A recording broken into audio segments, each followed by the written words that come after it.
Hey there, everybody, and welcome to this Wednesday edition of OutKick Bets. I am your host, Kayla Canarum. Joining me is my co-host over there in Alabama, Mr. Arky Shea. Arky, how's your Wednesday so far? It's a beautiful day in the neighborhood. A beautiful day for a neighbor. What's up, 2K? How are you? Won't you be mine? Won't you be mine? Arky, I don't have a nickname for you. What can we call you? Cash Money King. I don't care. Wow. I can't choose. You know the 2K. Come on. You know the rules. You can't choose your own nickname, so it just gotta. It's got to happen. I don't know what it's going to be, but can I tell you something that happened when I was in high school? Speaking of nickname, real quick. Please do. There are these people in our neighborhood that were like 2 years my junior, and I was, I think, a sophomore in high school, and they really, really, really enjoyed me. They thought I was super cool, and I was, to be honest with you, I was super, super, super cool. So they decided, since I was a larger fellow and someone that they really liked, they called me Big Shrimp the Pimp. Yeah. Wow. Okay. Yeah. Now, we don't use that one because it made no sense at the time, but it rhymed, so it sounded kind of cool. But, the nicknames will happen. Yeah, we'll keep workshopping that. Spit it out, Kayla. All right, let's get to a bet last night. We're going to see how our bets did. College basketball was back. Arky, you had a time. Tell us all about it. Man, so the Champions Classic was last night, and it was a lot of fun to watch. First of all, if you watched the first game, that was the Kansas-Michigan State game, and Kansas was great in the second half. But more importantly, Ochai Agbaji was amazing. 29 points in that game. Can you say that 5 times fast? Sorry, interrupt. That's going to be a test. That's going to get me in trouble.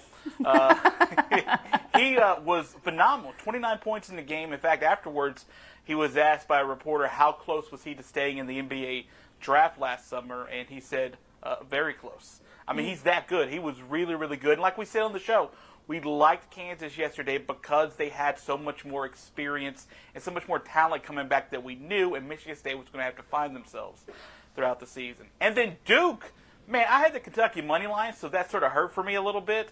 But Duke is massive. Did you see how big those kids were? This Paolo Ranchero kid is huge. Massive. 6'10", 250. And you hear those numbers, and you're like, man, that's a big guy. Then you see them on the court with other big dudes like Kentucky's got. Ooh, man, the kid was on fire last night. The team was good. And Duke, maybe Duke's in for a special season this year. But that was also a really fun competitive game last night, too. Yeah, you did. I was 3 for 4 on the night. KU was my only bet that didn't hit, but I wasn't going to pick them anyway. Took Duke, hit that. Also over in the NBA, took Bucks -6 at the 76ers. They got that 118-109, and I took the Clippers at home. They took the Trailblazers 117-109. So not too shabby. No, we did good for early in the week. The little Tuesday night action, not bad for us either. I was on a couple action games, too. Yes, you were. Tell us about that. That ended up doing okay. Well, the poor Miami of Ohio and Buffalo game didn't get us the over until like the last 5 minutes of the game, but it got us the over, in which Miami of Ohio dominated Buffalo. And then Ohio and Eastern Michigan, man, Ohio 2-7, 7-point underdogs. I didn't have the spread. We didn't like it either, but we went with the total. That also went over last night pretty darn easily, too, as Ohio gets the upset win in Ypsilanti, Michigan. That's a fun word. It is. You know, in Ypsilanti, there's no I between Y and P. It's just Ypsilanti. You learn something new every day, don't you? Well, I learned it last night writing about it, so yeah. Oh, all right. Well, let's move on to our game of the day. I learned something new. Heading over to college football, more action coming your way. All of these lines are according to FanDuel Sportsbook. My new favorite mascot, the Golden Flashes, are taking on the Chippewas. That, of course, being 5-4 Kent State at also 5-4 Central Michigan. Kent State plus 2.5, Central Michigan minus 2.5. Totals here, we've got 75.5. This is an outrageously high total, but guess what? The MAC don't mess around, and they put up some big numbers. So, Arky, how are you playing this one today?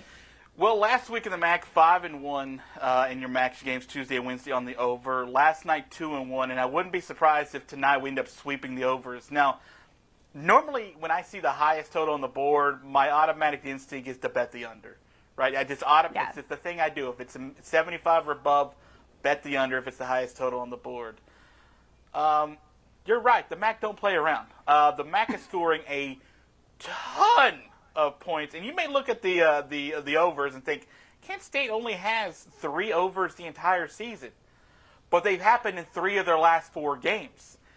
These two teams in their last 2 games each have combined for 309 points. Wow. 309 points. It's a lot of points. It's insane what's happening in the MACtion right now. They haven't been scoring all season. They start doing it in conference play. It's a beautiful thing.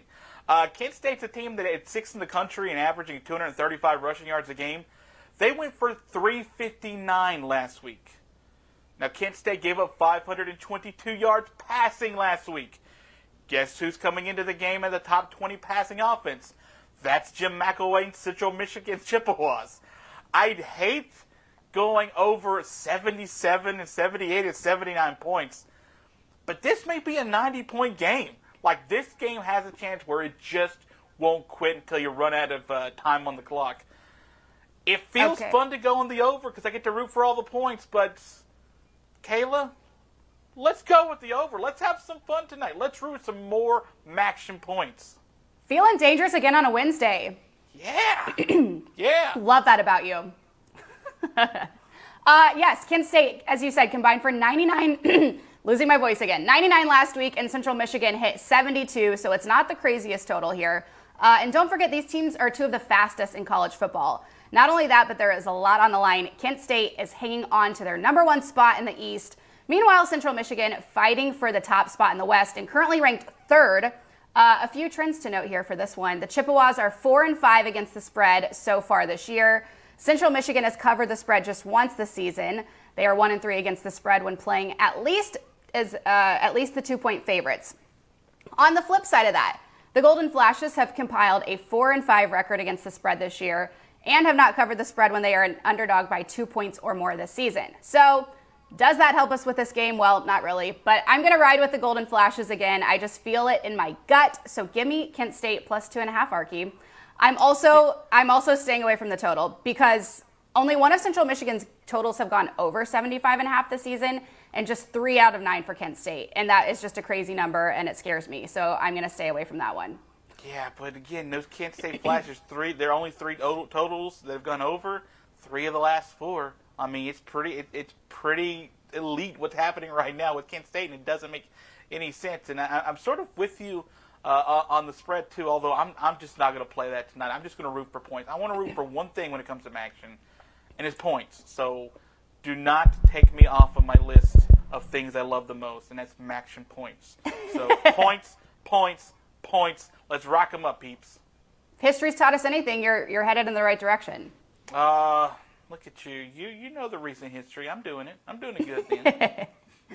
All right, heading into our spotlight matchup of the night, we've got some NBA coming your way. The Heat at Lakers. Heat are currently 2nd in the East, and the Lakers are 8th in the West. Miami, the slight favorite at minus 3.5. Total here is 214. The hot Heat took an L to the Nuggets on Monday, while LA is coming off a win over Charlotte at home. This is the first time these 2 teams have met this season. Miami did take both of the games when they met last year. As we know, the Heat have figured out a way to win games on both sides of the ball by now, and while the Lakers are still seemingly figuring that out. However, AD, Westbrook, and Melo gelled nicely against the Hornets on Monday without LeBron, and it was their first win without him, so that was nice to see. There are quite a few players who are currently day-to-day for Miami on top of the 5-game road trip they are currently on. So give me the home team here, plus 3.5, who are hopefully starting to find a way. I like the Lakers tonight. Arky, how are you playing this one? You have got some real onions, girl, to be able to take this Lakers team right now. So what I'm paying attention to the most is the dudes that are out of this game. Right, LeBron's out for the game. He's definitely out. Anthony Davis, I think, is probable for tonight on the last injury report I saw. So, again, with the NBA, it's important to take a note of the injury report the closer we get to game time. So, I like the 5:30 Eastern injury report. That's my favorite one to pay attention to before I do the bet. But also out on this game, Bam Adebayo is already out. That's 18 points a game gone. Tyler Herro is questionable for tonight, and if he's out, that's 20 points a game that's gone. By the way, he's going to be out possibly with some lower back tightness. It's interesting that he has that lower back tightness, the game after he decided not to fight Nikola Jokic on the court to stick up for his teammate, Markieff Morris. It was a smart play by him, but maybe, maybe he was stretching up a little bit to see Nikola got a little back tightness there.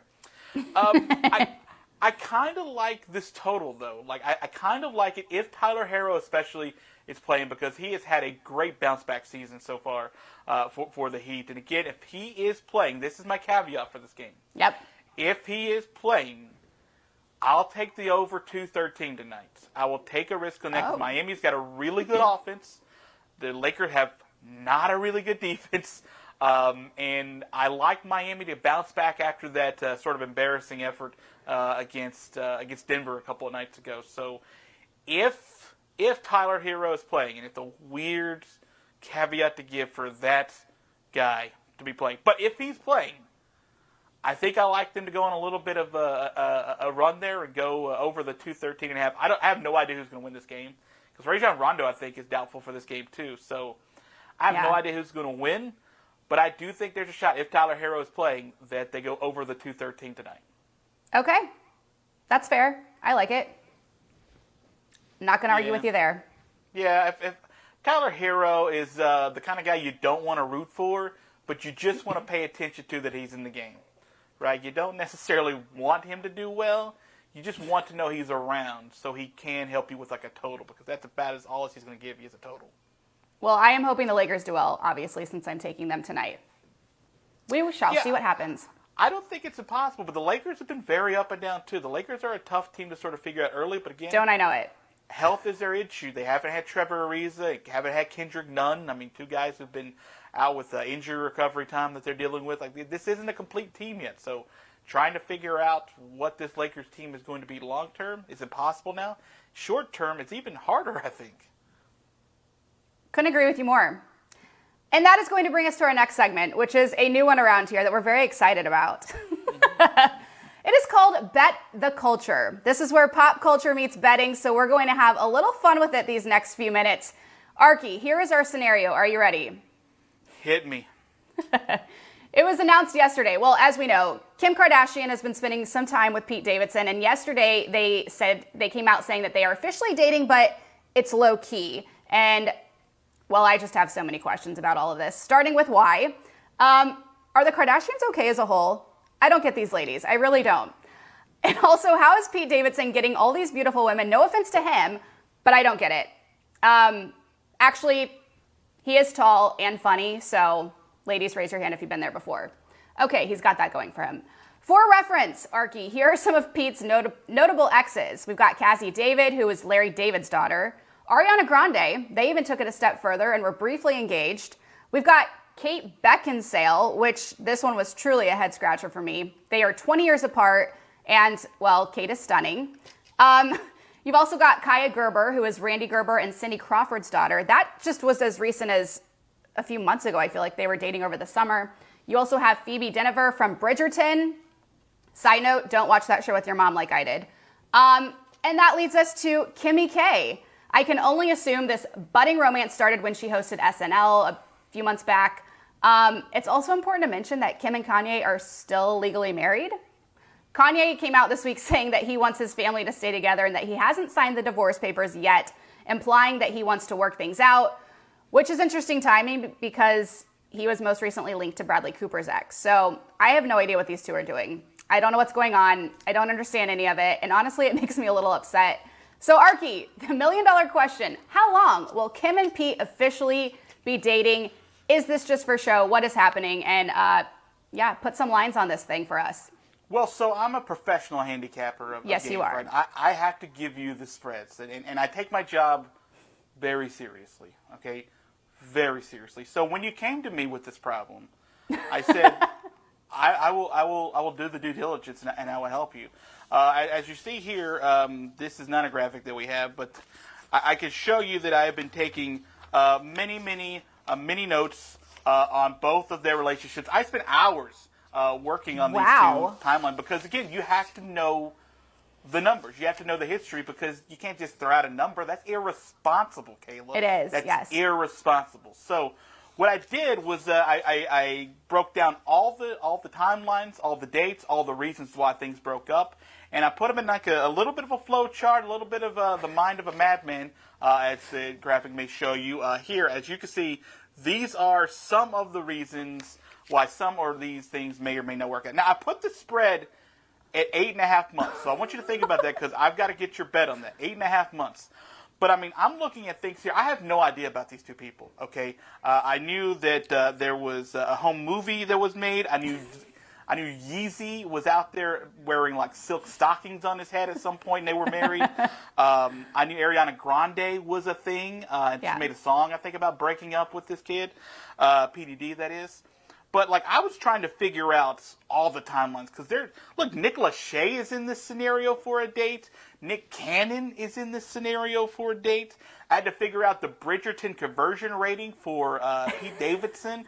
Because even though all of his relationships seem very short, you don't really kind of know the Ireland to U.S. sort of conversion there. So you got to figure that out. Wow. How much of this is publicity, right? How much of this is just to try to get a little bit of pub? And also, not to be discounted, there is a possibility that Kim Kardashian is on a world domination tour where she's just trying to go from coast to coast and then eventually get across the planet. So I had to do a world domination extrapolation on this, and I figured out that I think that their relationship, the over-under, is 8.5 months. So, wow. Now, I'm putting you on the spot. 8.5 months. Seems fair to me because you got to throw out the easy thing because we don't know if that's ever going to end, and it's the long end of everything anyway. 8.5 months. You're about to go on the record. If you lose this bet, you have to come on the show and say something nice about Kansas. So, oh no, that is your stake. Now, think about it, pop culture expert Kayla Canarum, and you tell me over or under 8.5 months. For Kim Kardashian and Petey, he's really not that funny, Davidson. First of all, bravo, Arky. That was some due diligence by you. Well researched there. Easy for me here. Been married 3 times? I did know that actually. One of which was Chris Humphries. One time she was on ecstasy. I had to extrapolate that. I had to figure that out. So it's wild. Yeah, I am not going to touch that. But yeah, the Chris Humphries marriage lasted, I think, a month, 30-something days. 72 days. I got that right here. 72 days. Look at you. It's in the algorithm. I got to figure it out. I'm a pro. No more than me here. Okay, I'm easily taking the under here. Okay. There are 4 children involved in this scenario. Do you think Pete Davidson is going to, like, just come in and be, daddy dearest? No, I don't. And you've got Kanye to deal with too, so the under here for sure. I think this is publicity. I think this is Kim trying to like poke the bear that is Kanye. So no, under for me of 8 months, and hopefully I won't have to say anything nice about Kansas. Okay, I mean I did factor in the fact that Yeezy could show up and just attack Pete Davidson because it's a real Pete possibility. Davidson has attacked him too. Like. Pete Davidson was in a long distance relationship with the lady from Bridgerton, so Phoebe. like it still technically could count even though they never see each other. So, but you're going to take the under? I'm taking the under 8 months for sure. I'm gonna write that down with my imaginary pencil. Okay. Under and done. Okay. We will circle back to that later on, with all the news that comes from this budding romance. I just can't get on board with it. All right, moving right along. That was fun. We'll do more of those in the shows to come. We are going to now tackle the college football playoff rankings. Of course, they The new rankings came out last night, and they go as follows. We've got Georgia sitting in that top spot, obviously 9-0, sorry. Alabama 8-1 in number 2. Oregon 8-1 in the 3rd spot. Coming in at number 4 is Ohio State. They are also 8-1. Cincinnati still in that 5th spot, 9-0. Michigan is 8-1. Notables to look out for: Michigan State 7. They fell 4 spots after their loss to Purdue. Oklahoma is 9-0 at number 8. Number 9, Notre Dame. Number 10, Oklahoma State. Arky, give us your thoughts. It's really early to sort of figure out what the committee sort of thinks, but it's easy to tell you that they really love the Southeastern Conference and the 2 top brands. It's very easy to figure that out because Alabama beat a 4-loss LSU team by a touchdown with 6 rushing yards, and they stayed number 2, despite the fact that they could have dropped for Cincinnati, for example, who did win and did win by more than 6 points, even though it was against Tulsa this last weekend. It's interesting to note that Tulsa went up. They went up to 5. They're just on the outside looking in, so they don't need 1,000 things to happen to get in. They just need 1 or 2 that they can make their case further forward. And this has already been a wacky season. We've had a record number of upsets as far as the spread's concerned, and as far as top 25 teams being beat is concerned too. And then we look at Oklahoma. Oklahoma stays at 8, no movement, but they didn't play last week. And their movement is about to start this week. They got Baylor this weekend. It's going to be a big test for them. And if they win, they're going to be one of those teams that's probably going to disappoint Cincinnati and jump them at the end of the season because they do have good games on their schedule, including Baylor, including Oklahoma State at the end of the season. So there are situations where Oklahoma can definitely make their case to be made. And Cincinnati is probably as good as they're going to get right now. They're really going to need like Houston and SMU to stay good. I'm with you. As you said, Oregon, OSU, Cincinnati, and Michigan got bumped up a spot. OU stayed the same. Notre Dame and Oklahoma State both moved up a spot. I still have kind of a problem with Oregon being that high. Doesn't make a whole lot of sense to me. I don't have a problem with Cincinnati still being on the cusp. They've only played and beaten 1 ranked team this year, that of course being Notre Dame. I'm still a little surprised OU is as low as they are. Again, they've had those close games to bad teams. They've only beaten 1 ranked team, which was Texas, who was 25 in week 6. So, or 20-something. I don't know. I'm okay with this. I don't have a lot of problems with it. It's going to change, so I don't know why people get so worked up. Yeah, and a lot of people had an issue with Michigan State being below Michigan. That was weird too. Yes, head to head. Because they've already beaten Michigan. Right, you're right, with the head-to-head. But really, frankly, it doesn't matter at this point because the best game left on either one of their schedules is Michigan to take on Ohio State. And if Michigan did beat Ohio State in the year, the resume is going to look better. So I'm with you. It's an unfortunate loss for Michigan last week, or Michigan State last week to Purdue. But, when you lose to a team that's got a losing record, it's going to sting. Yep. Really quickly, your prediction for the top 4 at the end of all of this when it's said and done. I think Georgia's by far the best team in the country right now. They're playing like the number 1 team in the country. Yep. I think Ohio State's going to end the season at number 2. I think Oregon probably. I don't love Oregon. They struggle a lot for me, but it's not an easy season to get through. So I think Oregon is going to sit there at 3.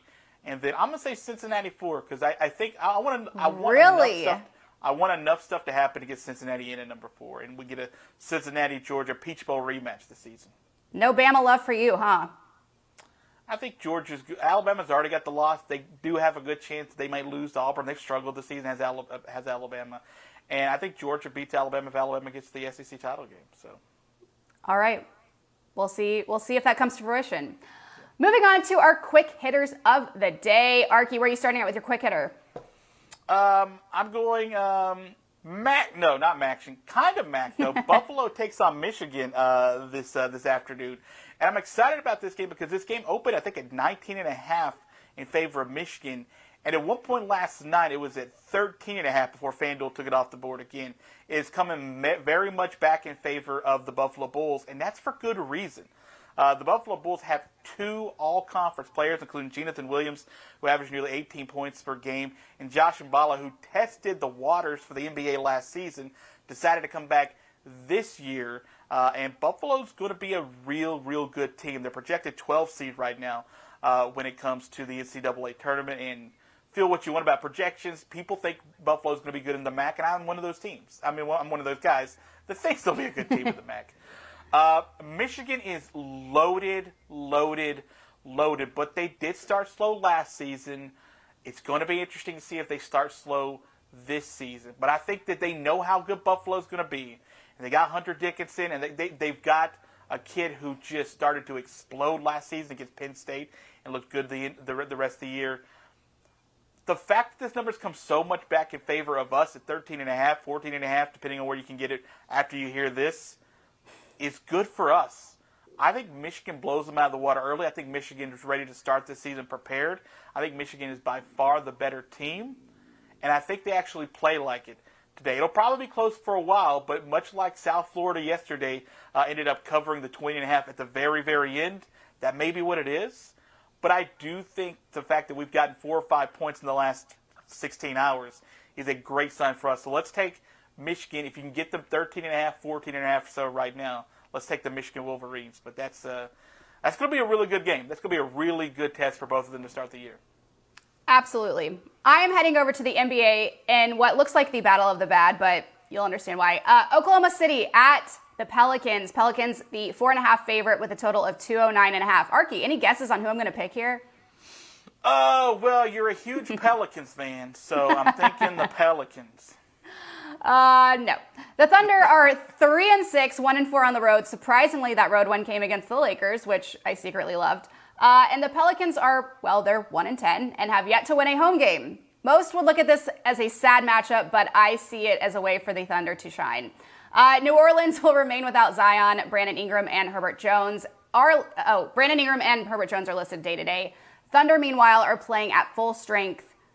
No jokes, please. Listen, SGA is coming into his own and leads the team in points at 22.4, while Baisley leads in rebounds and Josh Giddey occupies assists. So it's a real group effort from this OKC team, and I love it. Not only that, but when playing as a 4-point dog or more, Oklahoma City is 4-3 against the spread this season. And you know what? That's good enough for me. So give me the Thunder plus 4.5, which shouldn't be surprising since I basically already told you that at the top. So Arky, where's your next quick hit? I am actually going to go back to the MAC again. I love the MAC today. Can't stay away. Can't stay away with this one. This is football action, where Toledo is going to take on Bowling Green tonight. And Toledo is a 10-point favorite in that game.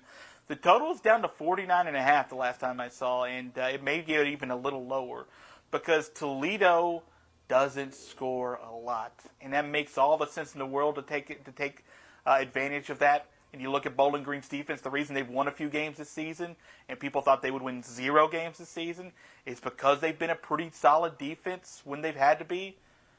But 49.5 is a really juicy number to give me in MAC play. You telling me that I don't think these two teams in the MAC are going to score 50 points tonight? I find it hard to believe because Bowling Green is still technically a very poor team.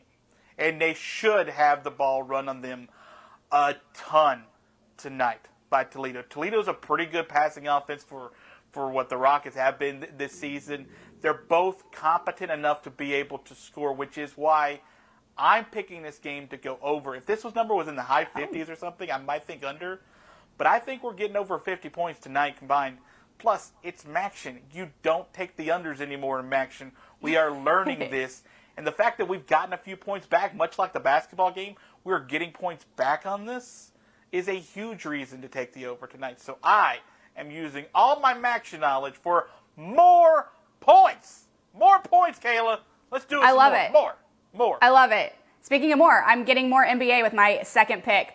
Bucks 5-6, 4-2 on the road at Knicks, who are good, we think. They're also 7-4 and 2-3 at home. Milwaukee, the dog at +3. Total here is 215. These two teams are one-man bands and lead in points, rebounds, and assists by one guy each. That, of course, being Giannis for Milwaukee and Julius Randle for New York. These two already faced each other once this season, and that went to the Knicks on the road. So let's break it down. Knicks, they are 6-5 against the spread this season. The Bucks, meanwhile, have not covered the spread when they are underdogs by 2.5 or more this season. Granted, that only happened one time this year, but still. It's a home game for the Knicks, so I'm going to go with them here at -3, but I do really like the Bucks, and I can totally see them winning. That was super helpful, I'm sure. Knicks -3 at home. Your team. I'd be happy with that. I know you would. All right, last but not least today, our games to look out for. We are looking ahead to the college football and NFL weekends. As we know, we've been covering action this week. But, Arky, what game are you looking out for this weekend? I mean, this is easy for me. We just talked about it before. Oklahoma's taking on Baylor. Oklahoma's a 6-point favorite at last look on FanDuel. If you can get them right now, that's a pretty good number. Oklahoma needs to win, but they need to also kind of impress. Yes. And they've had a couple of weeks to get ready for Baylor, which is a pretty stingy defense, a pretty solid offense, and a team that very much can beat them this week. Oklahoma has to focus. Oklahoma has to play hard. And I think 6 points is not enough points in this game. So I'm paying attention to that number to see if it starts to skyrocket. But I really like Oklahoma to be able to win by a touchdown, because if not, they're out of the playoff race completely. Yep, they're done. Dunzo for OU. All right, I like that. I am looking to Mississippi State. They are 5-4 at number 17 Auburn, who are 6-3. Auburn favored by 5.5. The total here is 49.5. Both of these teams are coming into Saturday with a little vengeance after coming off losses. The Bulldogs took an L at Arkansas and the Tigers at A&M over the weekend. This stat surprised me a little bit, though. As much as it seems we hear about Bo Nix and how great he is, Will Rogers is third in passing at 3,307 yards with 23 touchdowns and 8 interceptions. Nix, on the other hand, is ranked 54th at 1,917 yards and 9 touchdowns. Not only that, they are both 5-4 against the spread. When favored by 6 or more, which has been 3 times this season, Auburn has covered in 2 of those matchups, while the Bulldogs are 1-1 when at least 6-point dogs. Despite these trends, on paper, these two teams are very similar. So I think Mississippi State will play them close or even win. Sorry to your Tigers, Arky, but I like the Bulldogs here, plus 5.5. It has nothing to do with my obsession with Mike Leach. I'm also leaning the over because Mississippi State has played in games that have exceeded that total 6 times this year, Auburn in 5. So I like Mississippi State at Auburn, and I like the over. How about that? Yeah, I don't think it's a bad pick as far as the spread's concerned. I haven't bet Auburn at all this season just because I can't figure them out from week to week. So I think that's a team that could look for a big bounce back and taking it against Mississippi State, but also the team could start to turn in on itself a little bit. Bo Nix playing some of his worst football last week. So, yeah, I very much could see Mississippi State giving Auburn a lot of problems. All right. And with that, that's going to do it for our Wednesday show. We will obviously be keeping an eye on Kim Kardashian and Pete Davidson's relationship moving forward. Arky, thank you so much, as always, over there in Alabama. This is OutKick Bets. Don't forget to make your bets at FanDuel.com/OutKick. I am Kayla Canarum, and we will see you guys tomorrow. Best of luck in your betting, friends.